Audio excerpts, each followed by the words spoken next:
Hello everyone, இது நம்மளுடைய third video.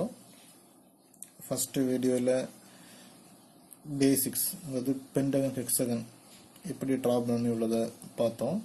Second video ellipse, parabola, hyperbola அதோட basics பார்த்தோம். Plus how to draw the ellipse அதையும் பார்த்தோம். Okay, இது third video. So இந்த வீடியோல என்ன பண்ண போறோம்னா so parabola எப்படி draw பண்ணலாம்னு உள்ளத பார்க்க போறோம். Question என்ன பார்த்துக்கோங்க. Construct a parabola when the distance between the focus and directrix is 30 mm. Draw tangent and normal to the curve.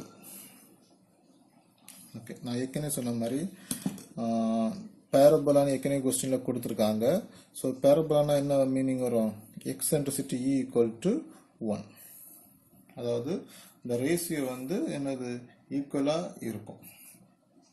அதாவது டைரக்ட்ரிக்ஸ்க்கும் ஃபோக்கஸுக்கும் உள்ள டிஸ்டன்ஸை ஈக்குவலா நம்ம டிவைட் பண்ண வேண்டி இருக்கும். இதுக்கு வெர்டெக்ஸை நோட் பண்ணதுக்கு நீங்க ப்ரீவியஸ் வீடியோ பார்த்தா தெரியும். எலிப்ஸ் क्वेश्चनல வெர்டெக்ஸ் நம்ம நோட் பண்றதுக்கு அந்த ரேஷியோவை நம்ம யூஸ் பண்ணோம். ஆனா இங்க அப்படி கிடையாது.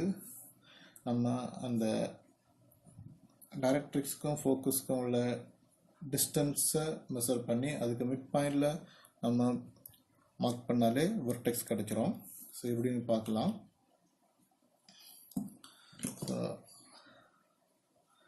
அதே மாதிரி தான் என்ன பண்ணுங்கன்னா ஃபர்ஸ்ட் ஒரு டைரக்ட்ரிக்ஸ் ட்ரா பண்ணிக்கோங்க. ஸ்கேல் கரெக்டாக வெர்டிக்கலாக பிடிச்சிக்கோங்க. ஓகே, ஃபர்ஸ்ட் ஒரு டைரக்ட்ரிக்ஸ் ட்ரா பண்ணியாச்சு. மார்க் பண்ணிக்கோங்க. டி டேஷ் டி எழுதிக்கோங்க டைரக்ட்ரிக்ஸ். ஸோ இந்த டைரக்ட்ரிக்ஸில் ஏதாவது ஒரு இடத்துல ஒரு பாயிண்ட் வச்சுக்கோங்க.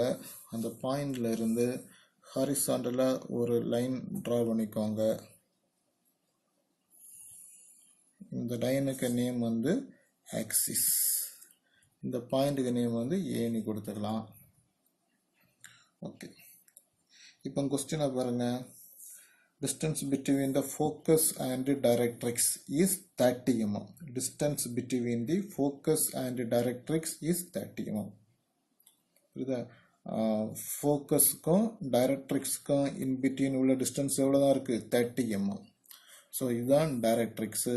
ஸோ இதில் இருந்து அப்போ நம்ம 30 mm டிஸ்டன்ஸ் எடுத்தோம்னா ஃபோக்கஸ் பாயிண்ட் கிடைச்சிரும். அதுதான் அதனுடைய மீனிங். கரெக்டாக 30 mm டிஸ்டன்ஸில் மார்க் பண்ணியிருக்கேன். ஸோ இந்த பாயிண்ட் தான் என்னது? Focus point F. நான் ஏற்கனவே சொன்ன மாதிரி பேரபோலானா என்னது? Ratio E equal to 1. அதாவது வெர்டெக்ஸ் எப்படி மார்க் பண்ணணும்? இந்த ஏஎஃப்க்கு மிட் பாயிண்ட் தான் அதோடைய வெர்டெக்ஸு. ஸோ நான் ஏஎஃப் 30 mm எடுத்தோம். ஸோ அப்போ இதோட மிட் பாயிண்ட் என்னது? 15 mm தான். ஸோ 15 mm ஒரு பாயிண்ட் வச்சுருக்கேன். இதுதான் இதோடைய வெர்டெக்ஸ். ஸோ ப்ரீவியஸ் சம்மர் தான். இப்போ விஎஃப், இந்த விஎஃபோட டிஸ்டன்ஸ் மெஷர் பண்ணால் உங்களுக்கு எவ்வளோ தான் இருக்கும்? 15 mm இருக்கும். ஸோ என்ன பண்ணிக்கலாம்? இந்த வெர்டெக்ஸ் பாயிண்ட் வியில் இருந்து 15 mm ஹைட்டில் ஒரு பாயிண்ட் வச்சு அதில் ஒரு லைன் கூட ட்ரா பண்ணிக்கலாம். ஸோ பிலோ தி ஆக்சிஸ் அதே மாதிரி 15 mm இதில் ஒரு லைன் ட்ரா பண்ணி பாயிண்ட்டை நீங்கள் லொக்கேட் பண்ணிக்க வேண்டியதான். ஓகே, இந்த பாயிண்ட்டுக்கு நேம் சின்னு கொடுக்கலாம். இது C1 கொடுத்துக்கலாம். இப்போ பாயிண்ட் ஏலேருந்து பாயிண்ட் சிக்கு 2H பென்சிலை யூஸ் பண்ணி ஒரு லைன் ட்ரா பண்ணிக்கோங்க. இதே மாதிரி பிலோ தி ஆக்சிஸும் பாயிண்ட் ஏலேருந்து பாயிண்ட் சிக்கு ஒரு லைன் ட்ரா பண்ணிக்கோங்க. ட்ரா பண்ணியாச்சு. இப்போ இந்த வெர்டெக்ஸ் லைன்ல இருந்து எனி டிஸ்டன்ஸில் நீங்கள் வெர்டிக்கல் லைன் ட்ரா பண்ணிக்கலாம். ஸோ எனி டிஸ்டன்ஸ் நான் 10 mm டிஸ்டன்ஸில் ட்ரா பண்ணுறேன். அதான் 10 mm நான் நோட் பண்ணுறேன். ஏற்கனவே சொன்ன மாதிரி என்ன ரீசன்னா டைம் சேவ் பண்ணுறதுக்கு தான், வேறு ஒன்றும் இல்லை. நீங்கள் 5 mm கூட எடுத்துக்கலாம், 7 mm எடுத்துக்கலாம். அது உங்கள் விருப்பம்தான். ஓகே, இப்போ நம்ம எடுத்த பாயிண்ட்டுக்கு நான் வெர்டிக்கல் லைன் ட்ரா பண்ணுறேன்.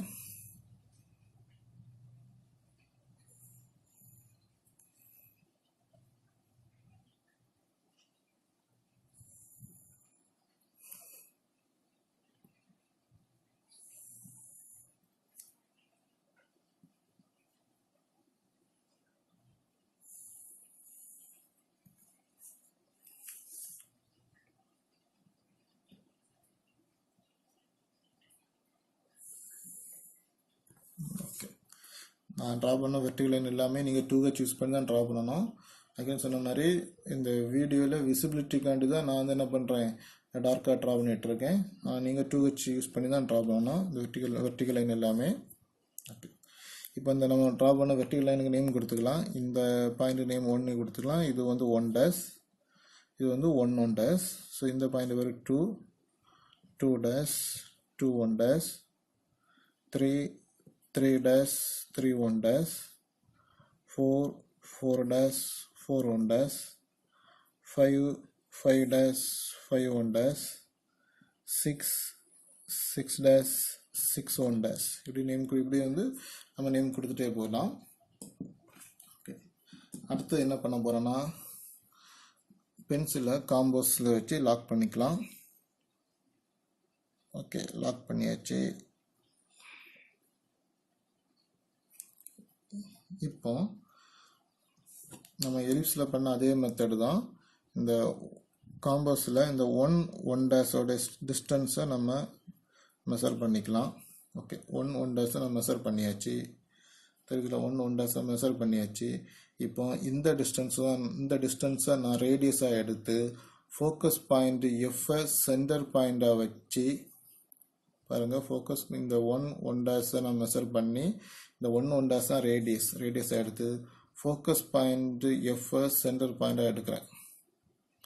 இதான் ஃபோக்கஸ் பாயிண்ட் எஃப், இது சென்டர் பாயிண்டாக எடுக்கிறேன். சென்டர் பாயிண்டாக எடுத்து இந்த 1 1 டேஷ் லைன்லேயே ஒரு ஆர்க்கு அடிக்கிறேன்.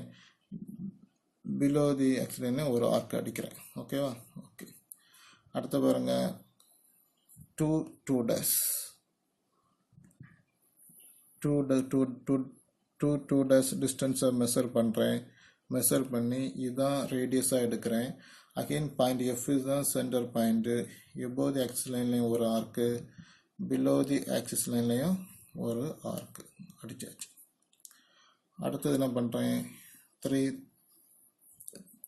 டேஷ் இதை மெஷர் பண்ணுறேன். மெஷர் பண்ணி ஃபோக்கஸ் பாயிண்ட் எஃப் சென்டர் பாயிண்டாக வச்சுக்கிறேன்.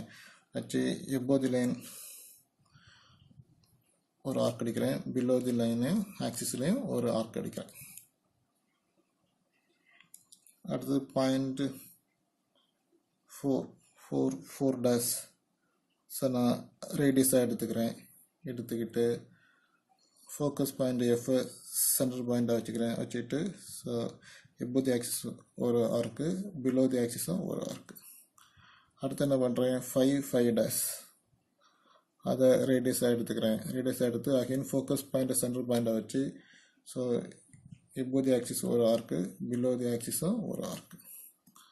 அடுத்தது 6 டேஷை சென்டர் பாயிண்டாக வச்சுக்கிறேன். 6 டேஷை ரேடியஸாக மெஷர் பண்ணிட்டு அகைன் ஃபோக்கஸ் பாயிண்ட் சென்டர் பாயிண்டாக வச்சு எபோ தி ஆக்சிஸ் ஒரு ஆர்க்கு, பிலோ தி ஆக்சிஸும் ஒரு ஆர்க்கு. இதை மாதிரி நீங்கள் 7 8 நீங்கள் ட்ரா பண்ணிக்கோங்க. 7 8 9 வரை நீங்கள் ட்ரா பண்ணிக்கலாம். ஸோ அப்போ வந்து கொஞ்சம் நல்ல பர்ஃபெக்டாக வரும். நான் இதிலே ஜாயின் பண்ணிக்கிறேன். ஸோ இந்த பாயிண்ட் நேம் கொடுத்துலாம். ஃபஸ்ட்டு இதை M1 எடுத்துக்கலாம். இந்த பாயிண்ட் M2, இந்த பாயிண்ட் M3, இது M4, இது M5, இது வந்து M6, N1 N2 N3 N4 N5 N6. இப்போ என்ன பண்ணிக்கலாம்னா எல்லா பாயிண்ட்டையும் ஸ்மூத் கர்வாட்டு ஜாயின் பண்ண போகிறேன். பார்த்துக்கோங்க.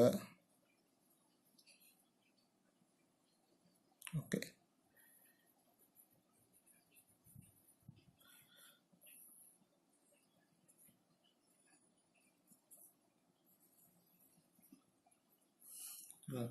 எல்லா பாயிண்ட்டையும் ஸ்மூத் கர்வாட்டு ஜாயின் பண்ணியிருக்கிறேன். ஸோ எக்ஸாக்டாக ஒரு பேரபோலா கிடைச்சாச்சு. ஸோ நம்ம இதில் எழுதிக்கலாம் பேரபோலா. ஓகே, நான் ஏற்கனவே சொன்ன மாதிரி இதில் எதெல்லாம் ஹெச்பி யூஸ் பண்ணோம், ஹெச் யூஸ் பண்ணோம், 2H யூஸ் பண்ணணும்னு சொல்கிறேன். நோட் பண்ணிக்கோங்க. இந்த வெர்டிக்கல் லைன் எல்லாமே என்னது 2H தான். இந்த வெர்டிக்கல் லைன் எல்லாமே 2H தான். இந்த வெர்டிக்கல் லைன் எல்லாமே 2H பென்சில் வச்சு தான் ட்ரா பண்ணணும்.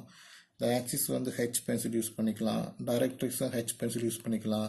ஆனால் இந்த கர்வ் எப்படி தான் இருக்கணும், ஹெச்பி பென்சில் வச்சு தான் நம்ம வந்து ட்ரா பண்ணணும். ஓகே, இப்போ டேஞ்சன்ட் நார்மல் ட்ரா பண்ணணும். அது எலிப்ஸில் நம்ம ட்ரா பண்ண அதே மெத்தடு தான். ஸோ என்ன பண்ணிக்கலாம்னா, இந்த பேரபோலாவில் ஏதாவது ஒரு இடத்துல ஒரு பாயிண்ட்டை வச்சுக்கலாம். ஸோ பாயிண்ட்டை வச்சுக்கிட்டு இந்த பாயிண்ட்டு பின்னு ஒரு நேம் கொடுக்கலாம். இந்த பாயிண்ட் பியை பாயிண்ட் எஃப் கூட ஜாயின் பண்ணிக்கோங்க. நான் எதுக்கு பென் யூஸ் பண்ணுறேன்னா உங்களுக்கு டிஃப்ரெண்ட் தெரியுது. மற்றபடி இந்த லைன் எப்படி தான் யூஸ் பண்ணோம், 2H பென்சிலை வச்சு தான் யூஸ் பண்ணோம். ஆனால் நான் பென்சிலே யூஸ் பண்ணிக்கிறேன். இதை வந்து ஃபோக்கஸ் கூட ஜாயின் பண்ணியிருக்கேன். ஓகே, என்ன இந்த பிஎஃப் லைனுக்கு 90 டிகிரியில் ஒரு லைன் ட்ரா பண்ணணும். ஸோ ப்ரொட்ராக்டர் முதல்ல கண்டிப்பாக யூஸ் பண்ணி தான் ஆகணும், வேறு வழி இல்லை. ஸோ ப்ரொட்ராக்டர் எடுத்துக்கோங்க. இந்த லைனுக்கு 90 டிகிரி இன்னும் வருது. ஸோ இதில் ஒரு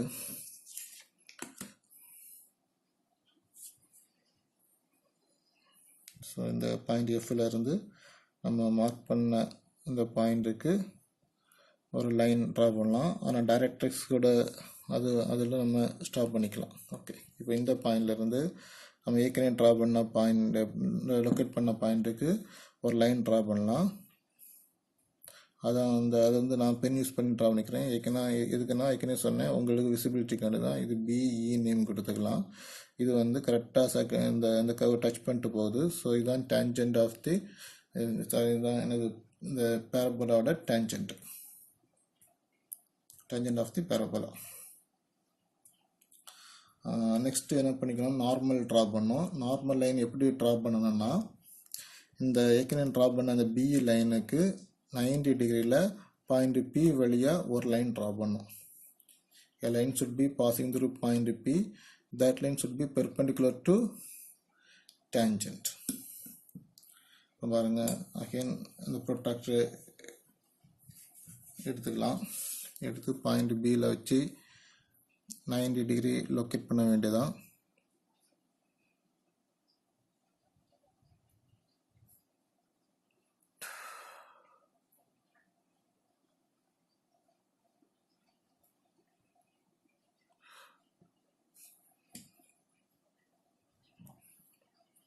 லொக்கேட் பண்ணியாச்சு. ஸோ இந்த 90 டிகிரியில் ஒரு லைன் ட்ரா பண்ணுறேன். பாயிண்ட் பி விளையாட்டு. So P passing through point பின்னு சொன்னேன். ஓகே, இதுதான் GH நார்மல் லைன். இந்த மேட்ச் யூஸில் எழுதுறோம் எழுதிக்கலாம். ஸோ ரைட் கார்னர் எழுதிக்கோங்க. டாப்பில் ஸ்கேல் 1:1 எழுதிக்கணும். பாட்டம் என்ன சொன்னேன், ஆல் டைமென்ஷன்ஸ் ஆர் இன் mm எழுதிக்கணும். ஸோ அடுத்தது இந்த ஏஃபோட டிஸ்டன்ஸ் நான் எழுதிக்கிறேன். ஏஎஃப் ஈக்குவல் டு என்னது 30 mm எழுதிக்கிறேன். எக்ஸென்ட்ரிசிட்டி என்னது 1 எழுதியிருக்கேன். ஓகே, அடுத்தது பிஇ என்னது டேஞ்சன்ட், அதையும் நான் எழுதிக்கிறேன். அடுத்து ஜிஹெச் என்னது நார்மல், அதையும் நான் எழுதியாச்சு. ஓகே, இப்போ உங்களுக்கு பெர்ஃபெக்டாக ஒரு பேரபோலா கிடச்சிருக்கு. எப்படி ட்ரா பண்ணி உள்ளது உங்களுக்கு ஈஸியாக தெரிஞ்சிருக்கும். இதில் பின்னொன்று நோட் பண்ணிக்கோங்க. ஸோ இந்த லைன் நான் ஏற்கனவே ஃபோக்கஸில் இருந்து பாயிண்ட் பிக்கு ட்ரா பண்ண லைன் என்ன 2Hல தான் ட்ரா பண்ணணும். அதே மாதிரி பாயிண்ட் பியிலேருந்து எஃப்க்கு ட்ரா பண்ண லைனை எப்படி தான் இருக்கணும், 2Hல தான் ட்ரா பண்ணியிருக்கணும். பட் இந்த பிஇ லைன் வந்து ஹெச்பி பென்சில் யூஸ் பண்ணிக்கலாம். ஜிஹெச் லைனை என்ன பண்ணிக்கலாம், ஹெச்பி பென்சில் யூஸ் பண்ணியிருக்கலாம். Okay, thank you.